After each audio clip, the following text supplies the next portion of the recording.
Okay, and back for game four in Vancouver, home of the hockey guy. Though at this point, he would not quite have been born. He would have been a fetus, I guess. Shannon would have been on his way. Anyway, so yeah, this is we're in Vancouver here. It's September 8th of 1972. And just going to try here to set aside anything that could potentially roll its way onto camera mid-game otherwise. And the cards have been shuffled. We're ready to drop the puck. Historically, the USSR, Team USSR, they won this one by a final score. I think it was 5-3. And Dryden played in goal again for Canada in that one. He will be in net for the Canadians again here. Trechik, as always, for the USSR. So far in this replay, it's Russia's ahead 2-1, so hopefully I haven't spoiled it for anyone who was intending on going back. But anyway, yeah, there you have it. So let's get things going here right away. No use hesitating. So we're going to take 1 minute off the clock here to kick things off here in the fourth game. And we're going to start things off with the scoring chance for the Canadians. And of course, there's always something off the top. That's why I think there's that awkward hesitation before I start just, flipping it out. So this game, the fact that the scoring chances for the Soviets are 1-28 with 43 with the player advantage and 73 to 0-0 there, or 100 for Canada with 58 on the power play, does mean that in all likelihood we could actually get a pretty high scoring game here. It doesn't necessarily guarantee it, but it does definitely increase the likelihood of that. So with that said, let me try to slide things a little better into view there. Doing this on the fly. Once again, we're 1 minute in, maybe a minute and some change, and Canada has a scoring opportunity. So sorry to delay any tension there. Let's see who has the puck. Player I, once again, Yvon Cormier. He's been pretty rabid around the Russian net in this series. Cormier from the face-off circle, where he has had it before, and he doesn't score on this one. So we're going to play on. 3 more minutes come off the clock here. We're up to minute 4. With a 17, that's going to be a chance back the other way here 3 minutes later for the Russians.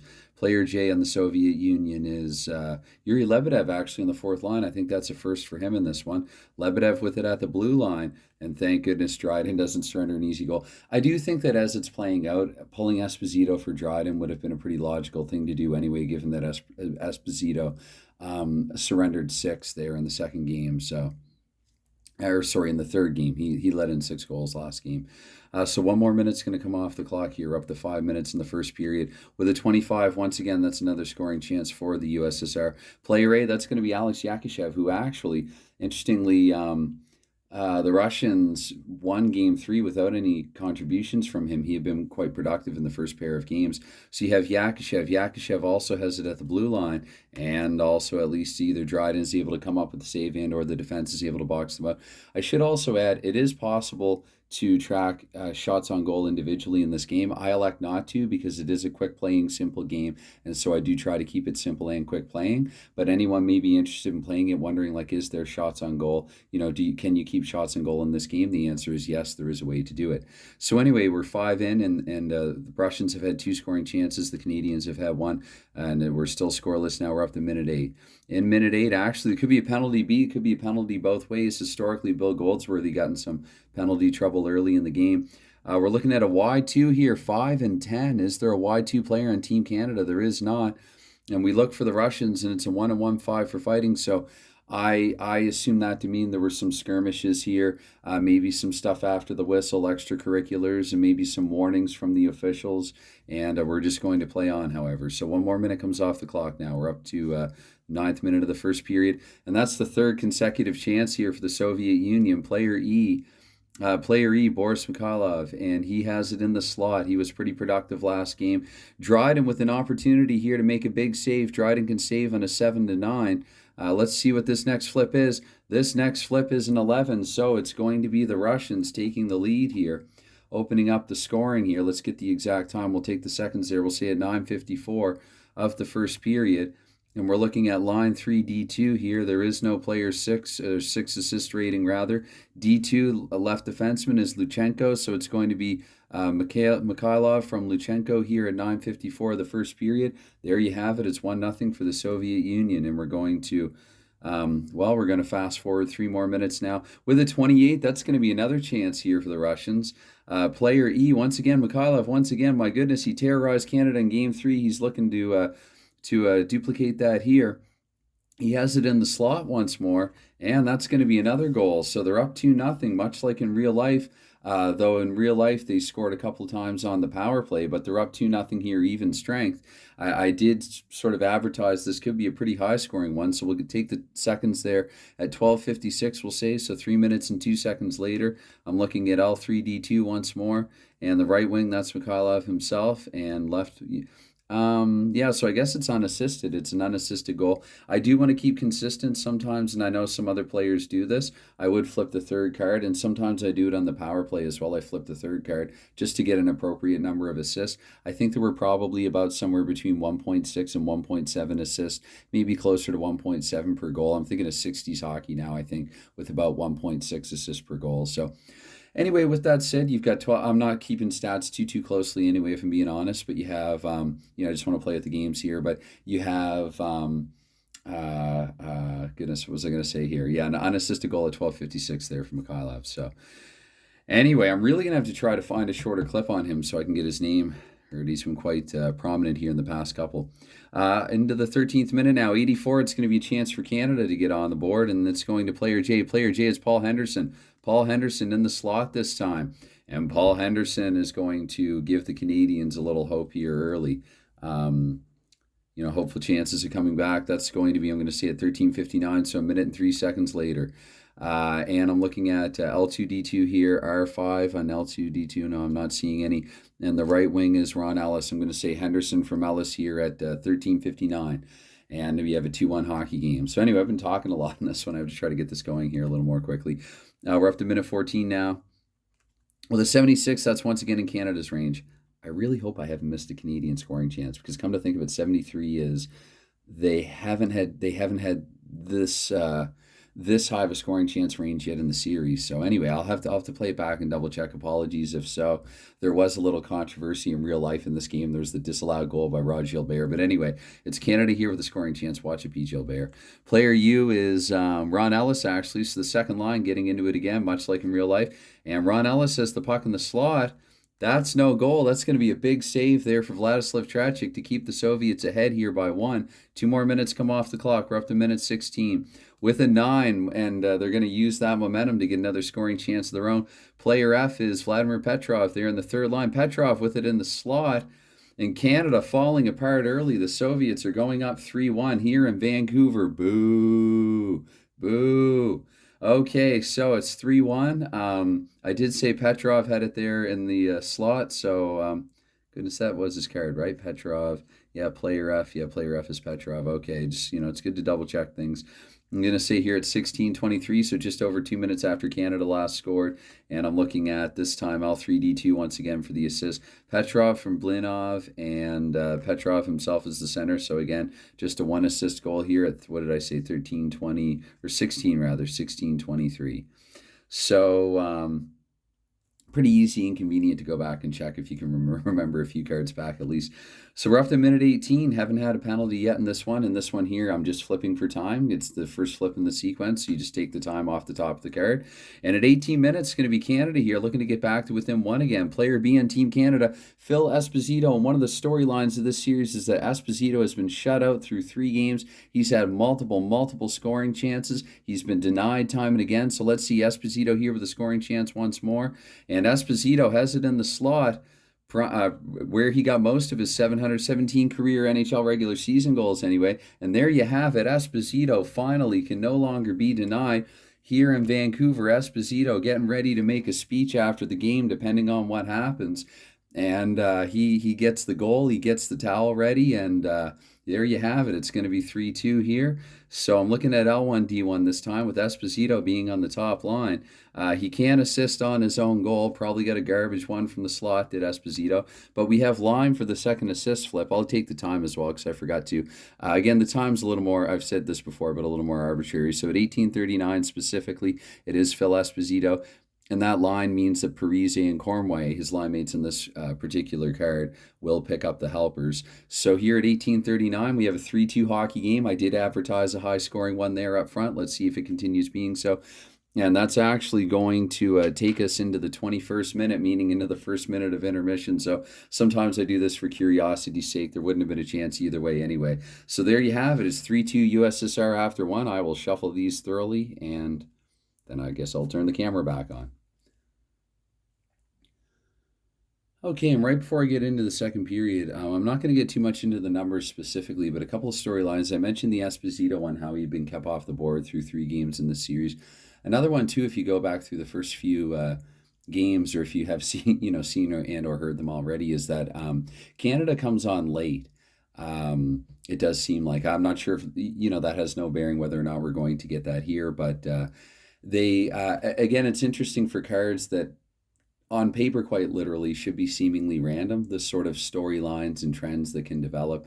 And so Team Canada's been pretty strong in period 3 in this series. The Russians have been getting the jump early, though Canada did get that 2-0 jump in game 1, much like in real life. So anyway, we're going to start things off here for period 2. It was, let's see, there was the Mikhailov show sort of for the USSR in period 1. And also Petrov scoring for the Russians. And then for Team Canada back the other way, it was Paul Henderson. And sorry if I sounded, not surprised to the point of being underwhelmed when Henderson scored. But I mean, for as much as is made deservedly so about the goal with like 34 seconds to go in game 8 there, Henderson just had a really productive. It was really like the best hockey that he'd ever played, I think, offensively or otherwise. I think there's little to no argument uh, about that. And yeah, for that matter, Esposito as well. I mean, in real life, at least, had quite a prolific series. And yeah, the second line as well, the Clark rather, Henderson and Ellis line. Anyway, let's get things going here to start the second period. It's going to be we're going to be in the first minute here. And there's going to be a penalty possibly to the USSR. Let's see, I'm looking at VZ2. They do have a Z2, so Canada will be on the power play here for a pair of minutes. Let's see what they can do with that. In the first minute, the Soviets managed to kill off the power play. And in the second minute, we're going to have a power play scoring chance here for Team Canada. I'm looking at player M on Team Canada on the power play is Jean Rattel. Jean Rattel has it in the slot on the power play. And Jean Rattel scores here 5-on-4 to put Canada up early in period 2. Sometimes I have to be careful about this. With the player advantage, you flip automatically 1 minute for each card until you get a scoring chance, and then no time elapses till you resolve that chance. But that was in the second power play minute, so I'm going to rightfully move it into the second minute. I'll take the exact time. I'll say 2:49, which means hypothetically in the first minute we could say the Soviets took the penalty at something like 53 seconds or 58 seconds. So we'll say, very much so at the tail end of this power play is Jean Rattel evening the game and evening the score here. L1D1. So here's what I will do too, because it's the power play. What I will say is that Canada had their first line on, and Rattel might have been the fourth forward. So again, that's a house rule. That's a home brew or whatever. 6 rating. There are somewhat surprisingly, no 6 assist ratings on either team. Rattel from the center. I'm going to say Rattel from Esposito. Esposito getting another point in this one. And left wing on line 1 is JP Parise. So Rattel from Esposito and Parise here. And I think I said at 2:49, 3-3 we play on. 1 more minute comes off the clock here into the third minute of the second period. That's going to be another scoring chance here for Team Canada. A chance to pull ahead. Lo and behold, it's, I was going to say Esposito actually. He feels like he should be player A, but it is Paul Henderson, once again player A. Paul Henderson, who has it in the slot here. And Paul Henderson's going to get his second one of the contest to put the Canadians up by 1 here. So it's 4-3. Let's take the time off this card. We'll see at 3:56. A lot of 56s, though. Maybe I won't. L2D2, that makes sense. So D2 right defenseman is Serge Savard. Serge Savard with the sore foot. And left defense, Guy Lapointe. So it's going to be Henderson from the Canadians there on the second defense pair, Savard and Lapointe. I'll take the time here. 3:34 feels more like it. So 2:49 and 3:34 Canada with 2 quick goals here, and they pull ahead by 1. Lots of hockey still to play, though. So we're up to minute 5 now. In minute 5, once again, lo and behold, we get a scoring chance here for the Soviets. Player B, that's going to be Alex Yakisha once again on the front line, from the top line and from the blue line. Yakisha, and we're going to have to flip to see if Ken Dryden can make a big save. He failed this test in the first period. Let's see what he does here. With a 12, Alex Yakishev is going to tie the game for the Soviet Union. Okay, so it's 4-all. We're not even quite halfway through yet. Yakishev We'll take the 37 for his goal, so we'll say at 5:37, just after 2 minutes later. I'm looking at L1D1 here for assist. Once again, no player 6 assist rating, but Yakishev's line. So Yakishev from Shadrin and Zeman here at, what did I say there, at 5:37 of period 2. And we play on here. 3 more minutes come off the clock. Got to speed this one up a little bit. It's already 15 minutes long. There's going to be no scoring chance here in the 8th minute at least. So we go up to minute 10 now. We are halfway through the contest, 4-4 game. And there's going to be a scoring chance for the Soviet Union here at minute 10. Once again, it's Yakishev with the puck. Yakishev this time once again to the blue line where he was successful last time. And once again, look at this. We're Dryden with his 3rd save test in the game. That does not happen very often. And with a 10, he's going to fail all 3 of them. This does that. Sorry, but this I did some reading again right before this one. This does echo the history where among the people disappointed in Ken Dryden's performance was Ken Dryden himself. He sort of spoke out in support actually of some of the negativity from the Canadian fans and press. He kind of agreed with it, took more of a neutral or supportive stance than say an Esposito or Gilbert or Brad Park. So it's going to be 5-4 here. Goodness, I can't get too much ahead of myself. It's a very, very fascinating history and series for hockey, for the world of hockey in general. So it is here. Yakishev with yet another goal, fooling Dryden from far away, I guess waiting until traffic lines up in front of him. And let's see here. I'm looking at, L2, so it'll be L1D2 here for the assist. So it's going to be Shadrin with another point, and there is no 6. So it's going to be Yakishev from Shadrin. And I'll take the time there. I'll say at 10:29. So just over halfway through, 5-4 for the Soviets. 1 more minute comes off the clock here. With a 95 back the other way, Team Canada. And Canada with player U. Player U is, I feel like I heard that letter before here for the Canadians in this game, maybe not. Ron Ellis, Ron Ellis once again. Ron Ellis with it in the slot again this time, and Ellis is denied actually. Okay, so Trechik with a big save, keeping Rush up by 1. 2 more minutes come off the clock now into minute 13. Yet another scoring chance for the Canadians. Player R on Team Canada is Bill White actually. Bill White here from the back end, and so Bill White.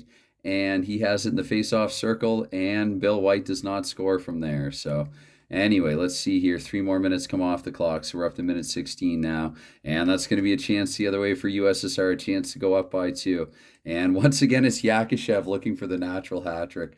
Yakishev has it in the face-off circle. Sorry. Okay, we're going to flip to see if Dryden's going to make a save again. Oh boy. He's 0 for 3. He feels like he's about 0 for 5 or 6. With an 8, Ken Dryden makes a big save. I have to control myself here. Ken Dryden makes a big save. He denies Yakishev's natural hat trick, but hold on to your hacks. We still have 4 minutes left to play in period 2. Finally, Dryden, Tony Esposito from the bench doesn't want to go back in net, is saying, come on. And so 3 more minutes are going to come off the clock here. Big save, Ken Dryden. We're up to minute 19 here in the second period. And there's going to be a chance in the final minute here. Let's see. Is it Yakishev? Player H is going to be Yuri Blinov, actually, from the 3rd line. Blinov has it in the slot. And no goal. Ken Dryden with a 2nd consecutive big save. Okay, here we go. Dryden's warmed up. He's a bit rusty, having not started in games 2 and 3. If this is not a 0 minute, I play into the 20th minute, so 19, so 20, and I'm going to flip here to see if there's any. There's going to be a scoring chance, actually, in the final minute of the second period, so chances in back-to-back minutes here for the Soviets. Player F and Team Russia is going to be Vladimir Petrov. Once again, the 3rd line striking here. Petrov from the face-off circle, and this probably is the 5th time. We're going to test Dryden to see if he can make a save. Dryden cannot. They're just storming Dryden here. And it's going to be 6-4 for the Russians in the final. We'll say at 19:17 here of the second period. And I'm looking at L2D2 here for the assist. Strikers Dryden is the 4, so Dryden wasn't able to make the save there. L2D2 for assist, technically L3D2. It's going to be Shaigonov, so Blinov from Shaigonov, and left wing is Blinov himself. Another 1 assist goal here at 19:17. If this is not a 0 minute carry, which it is not, it means second intermission. 6-4 USSR after 2. So right before I start the 3rd period, I'd like to explain actually Soviet 6 goal a little bit, because I do play this game a little differently than what you would read in the rules. So how I interpret the game is you flip and a number of minutes transpire, and then the following flip you're seeing if anything took place leading up to that minute, like what action transpired. So let's say I flip and it's 1 minute. um, Actually, I'll do a bit of pleaching. So the first card for the third period there, that's 21. And so the following card, how I interpret that is what transpired in the contest from here to here. And so when I flipped that final card, yes, it was at 19 and I flipped and it was 1 minute, which put it up to 20. The following card, how I interpret that is what if anything transpired between minutes 19 and 20 in the second period. And these are 20-minute periods. So even though in the official rules it says something to the effect of you stop after the 19th minute for the first two periods and you flip a little further in the in the third and final period. Again, I play it a little differently, and I think everybody has their own. I think a lot of hockey game players, a lot of people into this tabletop hockey hobby, and or sports sim, computer hobby. I think maybe it's a little harder with sims. You can probably do some tweaking. I don't play them as much, so I should be I should just not comment on that part of it. Really, I'm not really in a position to, but you get my point here. So we're 1 minute into the third period, and let's see what we get here. It's 6-4 USSR after two. So one other thing I was going to say, and I'll try to say it quickly, is that sometimes you can go an entire game without getting a single save question mark reading. Dryden has had 5 in this game. He's only stopped, I think he's had 5, and he's only stopped 1 of them. Theoretically, looking at his save rating, he should have at least close to a 50-50 chance of stopping those. So he's gone 1 for 5. And of course, Dryden did receive much criticism for his performance in this game. So right in line with that, in the very least, we have a chance for Team Canada here, though, just over a minute into the third period. Canada is looking to player P for their scoring chance. Player P on Team Canada, Bill Goldsworthy in the fourth line, who did actually score historically in the game. Goldsworthy with it here in the slot. And we're going to have a repeat of history in the sense that Goldsworthy, though he didn't take a penalty earlier in this one, he had a pair of them, I think, in the first period in the real life game.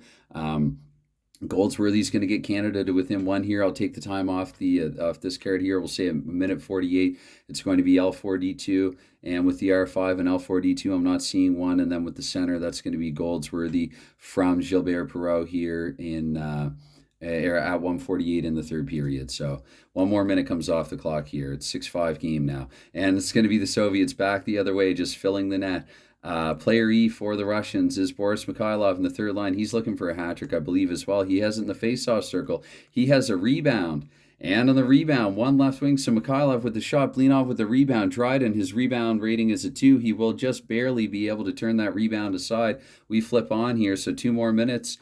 So Dryden here with a few big saves, but then a lot of gaffes on top of it. Here in the fourth minute, 72, that's just 1 under Team Canada's scoring range. What's going on here? 1 more minute comes off the clock. We're up to minute 5 here in the third period. Once again, back the other way, the USSR having gained momentum over having denied Canada's chance there narrowly. And this is going to be player L for the Russians. Vladimir Petrov, he's already gotten on the board in this game. Petrov has it in the face-off circle. That's going to be no goal. Dryden with the save here. Canada down by 1, though. The Russians up by 1. 8 minutes into the third period now with the 35. That's no chance either way. 3 more minutes come off the clock now. We're into minute 11 here. And at minute 11, there could be a really critical penalty here to Team Canada. Sometimes when I'm playing shootout, I know some people in the final 10 minutes of the third, they won't award minor penalties. I go the final 5 in the third, so we'll see if that comes up here. It says, actually in the following card there, goodness, 1 away from Russians getting a penalty. WY2 here. Canada has some W's, so there will be a Soviet power play for the next pair of minutes. And the first power play minute, they have a power play scoring opportunity. It's going to be Yakisha in the power play, looking for his hat trick. He has it in the slot on the power play, and he scores a goal in the power play. So it's 7-5 here for the Soviet Union in Vancouver. We'll take the time there at 11:18. We'll say they got 1 with the player advantage right off the bat. And let's flip for assist here. L1D1, I'm going to say a right wing, that's Zeman. So Yakishev from Zeman and his line. So Zeman and Shadrim will say helping out Yakishev rather on the goal again at 11:18 here in period 3. 3 more minutes come off the clock now. We're up to minute 14. 62, that's no chance either way. 2 more minutes come off the clock now. We're up to minute 16. And with an 11, we're going to have another chance here for the Russians. Oh, dear. Player A, once again, Yakishev. Yakishev with it in the slot. This looks like bad news, and indeed it is. So it's going to be 8-5 here for the Russians. Here in Vancouver, let's see here. Yakishev, let's see, 16:56 we'll say. And Yakisha, we're looking at L1, D2. With the 6, there is none. And with the line, once again, the trio of Yakishev, Shadrin, and Zeman, very productive here, very destructive towards the Canadians. Or for the Canadians here in Game 4 in Vancouver. And again, you hear the boos raining in, raining down from the Canadians in the stands and nationwide. Let's see here. So 3 more minutes come off the clock. A card that Canada could have used. We're into the 19th minute. Let's see if they can get a chance here before they pull Dryden. They cannot, because in the 19th minute, the Soviets, they're out for blood on this one. So it will be player E. Player E is Boris Mikhailov once again getting his, like, I don't know, third or 34th or 56th point in this one. I'm exaggerating, of course, but, it feels like not by a whole lot at this point. So Mikhailov, he has it in the slot. And he scores. Oh, dear. My goodness. We got mad at Dryden historically in a game where I think he surrendered 5. I don't think there were any empty netters. Imagine this. You have I didn't say who for. I did say it'd be probably a high scoring one off the top based on the pregame determinations. So you have a 9-5 hockey game here with Mikhailov, and okay, he's going to score until I finally get his name right. So that was a goal here. We'll take the time. We'll say at 19:30.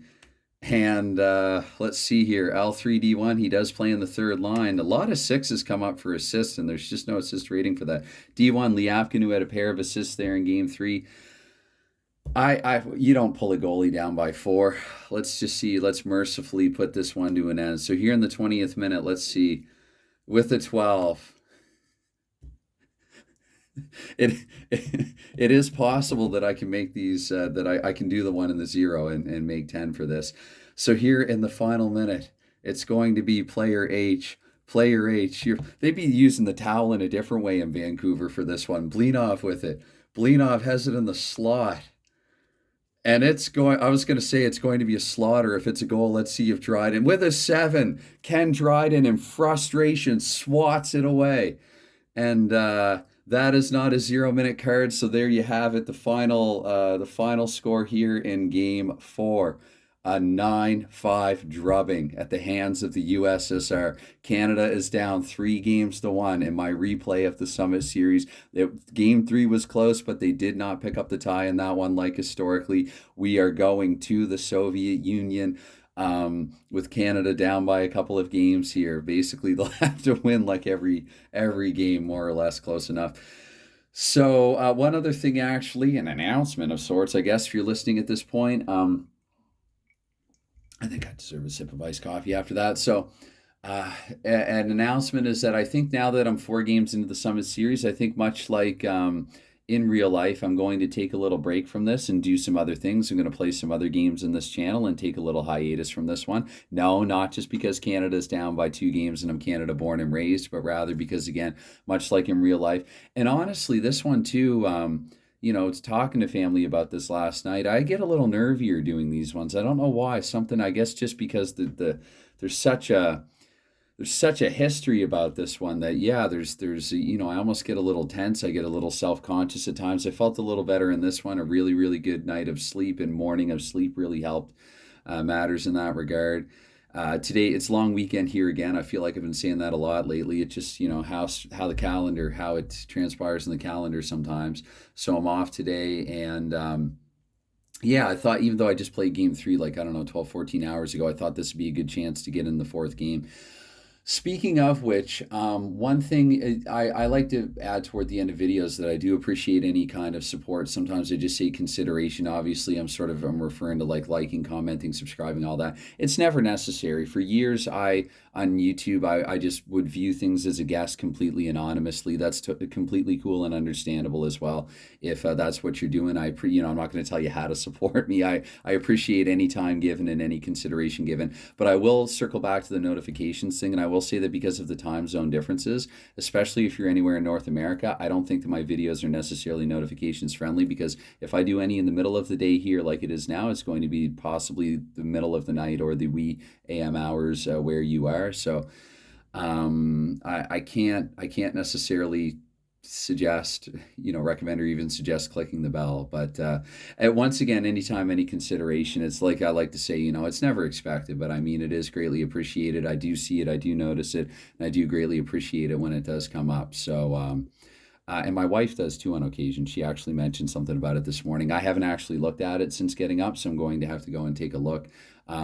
That's not entirely true. I saw it of the corner of my eye, the red dot there and a number. So I'm going to have to take a look there after this. But I wanted to get this one out of the way first. So there you have it. Bit of a lengthy post game, I guess, much like in real life. I even had thoughts about like having a towel on screen or whatever, for the Esposito speech. But that definitely go and check it out. I think that's definitely a worthwhile watch on YouTube. It would only take a couple of minutes, and it's transcribed on the Wikipedia page as well. Esposito's post game speech that was seen as sort of a turning point in the series. And so historically, even when Canada lost the fifth game, the Canadians in attendance, they applauded and they sang "O Canada." And Esposito, I think there was really a shift in the mentality and the approach, because he gave credit to the Soviet team. He said, look, said something to the effect of, look, these guys are good. They're really good. And indeed they are. And they're up 3-1 in this series. That's definitely enough out of me for the time being. Bye for now. Thanks.